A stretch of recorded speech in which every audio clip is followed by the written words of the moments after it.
নমস্কার বন্ধুরা, welcome to unicorn. তো বন্ধুরা, এই ভিডিওটা হতে চলেছে আইএসএল এর ইমার্জিং প্লেয়ারদের নিয়ে। মানে আইএসএল এর যারা বর্তমান ইয়ংস্টার, এই মরশুমে কে কত ভালো করেছে, টপ 5 ইয়ংস্টার কারা এই মরশুমের আইএসএল এ, যাদের মধ্যে থেকে কেউ জিততে পারে আইএসএল এর ইমার্জিং প্লেয়ার অ্যাওয়ার্ডটা, কে সব থেকে বেশি এগিয়ে আছে সেটা আমরা আলোচনা করব। তারই সঙ্গে সঙ্গে এতদিন আইএসএল এর ইমার্জিং প্লেয়ার অ্যাওয়ার্ডগুলো প্রত্যেক মরশুমে কারা কারা জিতেছে সেগুলো নিয়েও কথা বলবো। ইন্টারেস্টিং ভিডিও হবে, লাস্ট অব্দি দেখতে থাকো।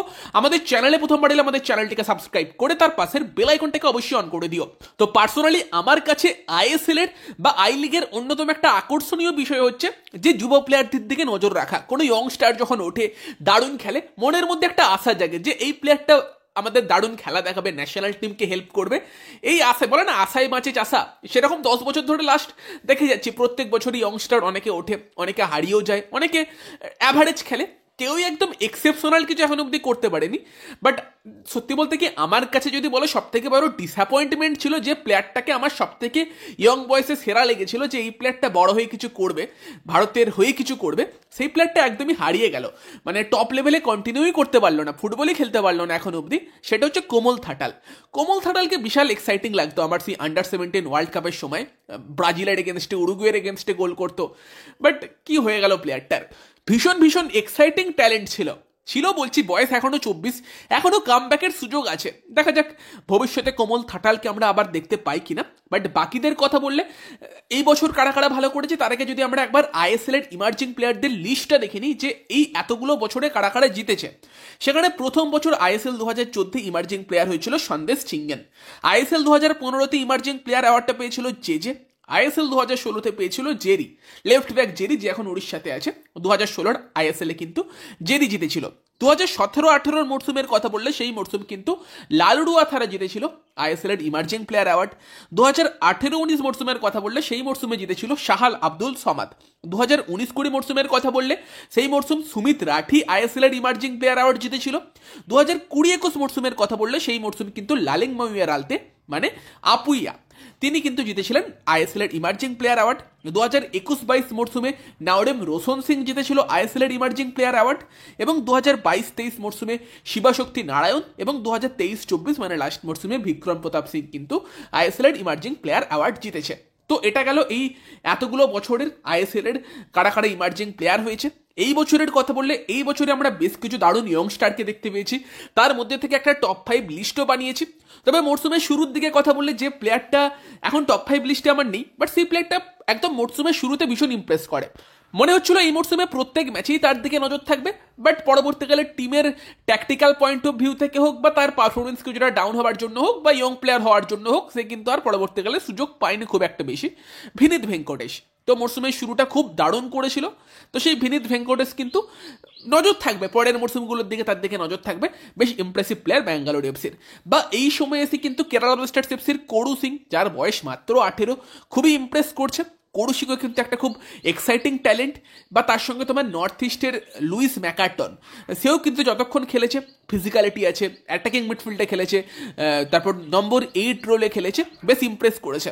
এই প্লেয়ারগুলোর কথা বলে রাখলাম কারণ এরা আমার টপ 5 লিস্টে নেই, তবে এই প্লেয়ারগুলো যথেষ্ট ইমপ্রেস করেছে। জামশেদপুর এফসির মোহাম্মদ সানানের একজন প্লেয়ার, যাকেও যথেষ্ট ভালো লাগছে, তাকে লাস্ট মরসুম থেকেই খুব ভালো লাগছে। বাকি যারা টপ 5 লিস্টে আছে তাদের নিয়ে যদি কথা বলি, তো সেখানে আমার লিস্টে 5 নম্বরে আছে ইস্ট বেঙ্গলের পিভি বিষ্ণু। পিভি বিষ্ণু কিন্তু এই মরসুমের অন্যতম একটা সেরা প্লেয়ার, যে কিন্তু খুব ইমপ্রেস করছে। ইস্ট বেঙ্গল হয়তো খুব একটা ভালো করতে পারেনি, তবে আমি ইস্ট বেঙ্গলের ম্যাচগুলো দেখার জন্য অপেক্ষা করি, কারণ পিভি বিষ্ণু কিন্তু বেশ ইমপ্রেস করছে। যদিও পিভি বিষ্ণুর বয়স বর্তমান 23 এবং অনেক কিছু এখনো তার শেখা বাকি আছে।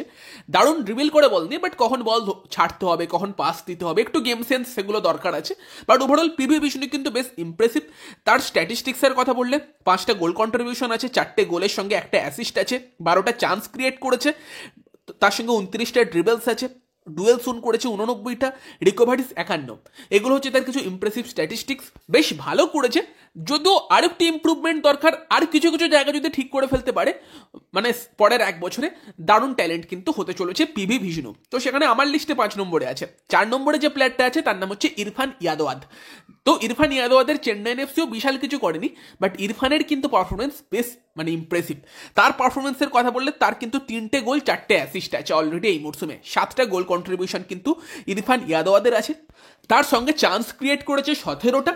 আর আমি পার্সোনালি যে বিষয়টার দিকে নজর রেখেছি যে একটা প্লেয়ার তার দলের জন্য কতটা হেল্প করতে পারছে, সেখানে ইরফান ইয়াদওয়াত স্ট্রাইকার খেলুক, উইঙ্গার খেলুক, গোল করছে, অ্যাসিস্ট করছে, ঠিক আছে, তবে তার পাশাপাশি তার যে ওয়ার্কলোড সেটা দেখার মতো। প্রত্যেকটা ম্যাচে যে পরিমাণ সে ওয়ার্কলোড নেয়, যেভাবে আর কি দলের জন্য ডিফেন্সকে সাহায্য করে ম্যাচের 1 মিনিট থেকে 90 মিনিট পর্যন্ত কন্টিনিউয়াসলি এফোর্ট দিয়ে যায়, সেটা যে কোনো কোচ লাইক করবে। সেই কারণেই ইরফান ইয়াদওয়াত আমার লিস্টে 4 নম্বরে আছে। পিভি বিষ্ণু টাইপের প্লেয়ারের থেকেও আমি তাকে উপরে দেখেছি।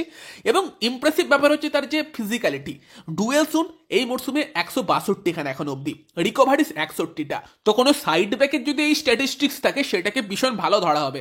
আর ইরফান তো তাও খেলেছে তোমার উইংয়ে, সেই হিসেবে ডিফেন্সকেও কতটা সাহায্য করেছে সেটাও একটা প্রমাণ। তো ইরফান ইয়াদওয়াত কিন্তু আমার লিস্টে আছে 4 নম্বরে। 3 নম্বরে যে প্লেয়ারটা আছে মোহনবাগানের দীপেন্দু বিশ্বাস। তো একটা বাঙালি ইয়ংস্টার ভালো করছে দেখে সবাইরই ভালো লাগে, এবং দীপেন্দু বিশ্বাসের সব থেকে যে বিষয়টা আমার ভালো লেগেছে সেটা হচ্ছে মোহনবাগানের ডিফেন্সের ক্রাইসিস ম্যান কিন্তু দীপেন্দু বিশ্বাস। লেফট ব্যাকে সুভাশিস বোস অ্যাভেলেবেল নেই, দীপেন্দু খেলবে। লেফট সেন্টার ব্যাকে আলবার্তো অ্যাভেলেবেল নেই, দীপেন্দু খেলবে। রাইট সেন্টার ব্যাকে টম আলড্রেড অ্যাভেলেবেল নেই, দীপেন্দু খেলবে। রাইট ব্যাকে আশিস রায় অ্যাভেলেবেল নেই, দীপেন্দু খেলবে। দীপেন্দু হয়তো এখন অব্দি মোহনবাগান দলে রেগুলার হতে পারেনি, যদি রেগুলার হতো হয়তো এই লিস্টে 1 নম্বরেও চলে যেতে পারতো। বাট ব্যাপারটা হচ্ছে যে যখনই দরকার পড়েছে দীপেন্দু এসেছে, এবং মানে ডিফেন্সের 4টে পজিশনেই খেলেছে এবং দারুণ খেলেছে। তার সঙ্গে সঙ্গে লাস্ট যে ম্যাচটা পাঞ্জাবের এগেনস্টে মোহনবাগান খেললো, ওই ম্যাচে তো বোধহয় দীপেন্দু সর্বসেরা পারফরমেন্স দিয়েছে। এবং যা খেলেছে পরের ম্যাচগুলো থেকে হয়তো দীপেন্দু মোহনবাগানের ফার্স্ট 11-এর প্লেয়ার হতে চলেছে। এবং সেটা যদি হয় মরশুম শেষ হতে হতে যদি আইএসএল কাপটাও মোহনবাগান যেতে, সেখানে যদি দীপেন্দুর বড় ভূমিকা থাকে, দীপেন্দু হয়তো 1 নম্বরেও চলে যেতে পারে। বাকি ইমপ্রেসিভ স্ট্যাটিস্টিক্সের কথা বললে দীপেন্দু কিন্তু ট্যাকেলস 13টা, ইন্টারসেপশন 12টা, ডুয়েলস জিতেছে 32টা, এরিয়াল ডুয়েলস 10টা জিতেছে, 6টা ব্লকস, তার সঙ্গে সঙ্গে ক্লিয়ারেন্স এবং রিকভারিস করেছে 27টা। আর তারই সঙ্গে সঙ্গে গোল স্কোরিংও তার 1টা গোল এবং 2টো অ্যাসিস্ট কিন্তু আছে। ফলে সব দিক দিয়ে কিন্তু দীপেন্দু ইমপ্রেসিভ।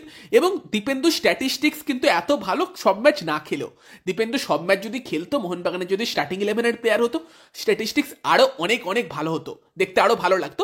বাট অল্প ম্যাচ খেলেও এই স্ট্যাটিস্টিক্স রেখেছে কিন্তু দীপেন্দু বিশ্বাস। আর আমার লিস্টে 2 নম্বরে যে প্লেয়ারটা আছে সেও একটা ডিফেন্ডার, এবং আমার মনে হয় এই আইএসএলে হয়তো সুভাশিস বোসের পর অন্যতম সেরা লেফট ব্যাক কিন্তু সে। মানে সাইড ব্যাকেদের কথা বললে রাইট ব্যাকে বিশাল কেউ ইমপ্রেস এখন অব্দি করেনি, বাট লেফট ব্যাকেদের কথা বললে সুভাশিস বোস অবশ্যই 1 নম্বর হবে। 2 নম্বর কিন্তু হবে আই থিঙ্ক অভিষেক সিং। এবং যদি ন্যাশনাল টিমের ক্যাম্পে এই দুটো প্লেয়ার মানে সুভাশিস বোস আর অভিষেক সিং ডাক না পায়, আমি তো খুবই হতাশ হব। মানে দরকারি সুভাশিস লেফট ব্যাক, অভিষেক রাইট ব্যাকও খেলতে পারে। মনোলর অবশ্যই ডাকা উচিত এই দুজনকে। মনোলর দলের আকাশ সাংওয়ানও ভালো করেছে, but Abhishek Singh young player, বয়স হচ্ছে তোমার মাত্র 20 বছর, এবং তার যদি খেলার ধরনটা দেখো, একটা নাছোড়বান্দা মনোভাব আছে এবং পুরো ফাইট করে খেলে, একটা প্যাশন দিয়ে খেলে, এবং তার সঙ্গে সঙ্গে তোমার ওভারল্যাপে গিয়েও দলকে সাহায্য করতে পারে। সব মিলিয়ে ভীষণ এক্সাইটিং একটা প্রসপেক্ট। আর অভিষেক সিং এর যদি আমরা ইমপ্রেসিভ কিছু স্ট্যাটিস্টিক্সের কথা বলি, তার ইন্টারসেপশন আছে 39টা, ডুয়েলস জিতেছে 76টা, রিকভারিস করেছে 97টা, চান্স ক্রিয়েট করেছে 6টা, ট্যাকেলস আছে 30টা। তো খুব খুব ভালো স্ট্যাটিস্টিক্স। আমার তো অভিষেক সিং এর খেলা খুব ভালো লেগেছে এই মরশুম। আগের মরশুমও যথেষ্ট ইমপ্রেস করছিল। তোমাদের কেমন লাগছে কমেন্টে জানিও। আর যে প্লেয়ারটা 1 নম্বরে আছে, সেই প্লেয়ারটা সত্যি 1 নম্বরে থাকার মতোই খেলেছে। তার দলকে সে এমন একটা ইম্প্যাক্ট দিয়েছে যেই কারণে তার দল কিন্তু এখন অব্দি টপ 2 এর লড়াইয়ে আছে। ব্রাইসন ফার্নান্ডেজ, বয়স 23 বছর, এবং এই মরশুমের অন্যতম একজন সেরা লেফট উইঙ্গার হিসেবে কিন্তু ব্রাইসন উঠে এসেছে। এফসি গোয়া দলের হয়ে তার বিশাল ইম্প্যাক্ট, এবং ব্রাইসনের ম্যাচুরিটিটা কিন্তু খুব ভালো। ব্রাইসন জানে কখন বল ধরে রাখতে হবে, কখন পাস দিতে হবে, কখন শ্যুট করতে হবে, কখন ড্রিবল করতে হবে। গেম সেন্সটা কিন্তু ব্রাইসনের খুব ভালো, যেটা খুবই ইমপ্রেস করেছে। এবং তারই সঙ্গে সঙ্গে ব্রাইসনের স্ট্যাটিস্টিক্সও ভালো। 7টা গোল কিন্তু এই মরশুম করেছে, অ্যাসিস্ট আছে 2টো, মানে অলরেডি 9খানা গোল কন্ট্রিবিউশন কিন্তু হয়ে গিয়েছে। চান্স ক্রিয়েট করেছে 26টা, এছাড়াও ডুয়েল জোন করেছে 65টা, রিকভারিস তারও আছে 62টা, এবং ইন্টারসেপশন কিন্তু ব্রাইসনেরও আছে 9খানা। মানে ভালো আর কি আপফ্রন্টে পারফরমেন্সের পাশাপাশি, গোল করার পাশাপাশি ডিফেন্সে এসে ডিফেন্সকেও কিন্তু সাহায্য করেছে। সব মিলে কিন্তু ব্রাইসন ফার্নান্ডেজ এই মরশুমের এখনো পর্যন্ত সব থেকে ইমপ্রেসিভ প্লেয়ার। এবং যা চলছে, আরও যদি 1-2 গোল করে, অ্যাসিস্ট করে, ব্রাইসনই হয়তো এই মরশুমের ইমার্জিং প্লেয়ার অ্যাওয়ার্ডটা নিতে চলেছে। এখনো পর্যন্ত ব্রাইসন ফার্নান্ডেজ যেরকম পারফরমেন্স দিয়েছে। বাকি মরসুমটা দেখা যাক, মরসুম তো অলমোস্ট শেষের পথে, এবং সেখানে আমার কাছে এখন অবধি কিন্তু 1 নম্বর ইয়ংস্টার এই মরসুমের আইএসএল এ ব্রাইসন ফার্নান্ডেজ। তোমাদের কাছে কারা, কমেন্টে জানিও। ভিডিওটা ভালো লাগলে ভিডিওটাকে লাইক করে দিও, শেয়ার করে দিও। আমাদের চ্যানেলে প্রথমবার এলে আমাদের চ্যানেলটিকে সাবস্ক্রাইব করে তার পাশের বেল আইকনটাকে অন করে দিও। তো চলো গাইস, এই ভিডিওতে এই পর্যন্তই। Bye bye.